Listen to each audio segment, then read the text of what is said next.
until we finish the criminal investigation, we won't release the video.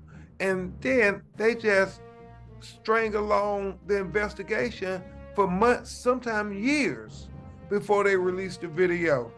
By the time they release the video, everybody swept your loved one under the rug. For you, you've dedicated your career to creating accountability where there has been none. What role has body camera footage played in helping you to get accountability and get justice for your clients? Well, body camera car videos have been crucial when you talk about Black people, especially being able to get justice in police brutality cases. I have been asked, Natasha, what is the difference between Rodney King's beating in the early 1980s and George Floyd? And my answer has always been the quality of the iPhone video has made it much more vivid to be able to see exactly what's happening and to shock the conscience of America. And I wonder, has there ever been any challenges that you've come across trying to get access to footage? Because, the cameras can work, but if you can't get the footage, there's only so much you can do. What has your experience been with that?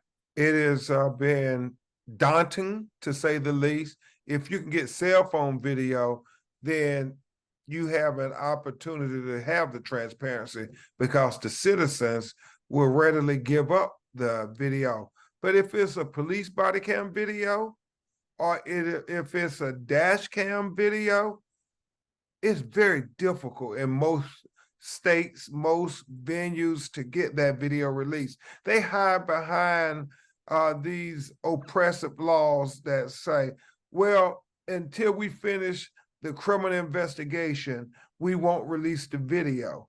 And then they just string along the investigation for months, sometimes years, before they release the video.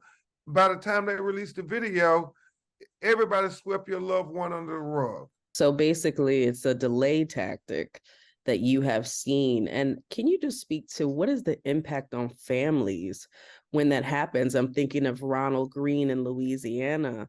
His footage didn't come out until about 2 years after his death. How does that impact families? It's devastating when you have an injustice where a young person or a loved one is taken from this earth far too soon by the very people who were supposed to protect and serve them.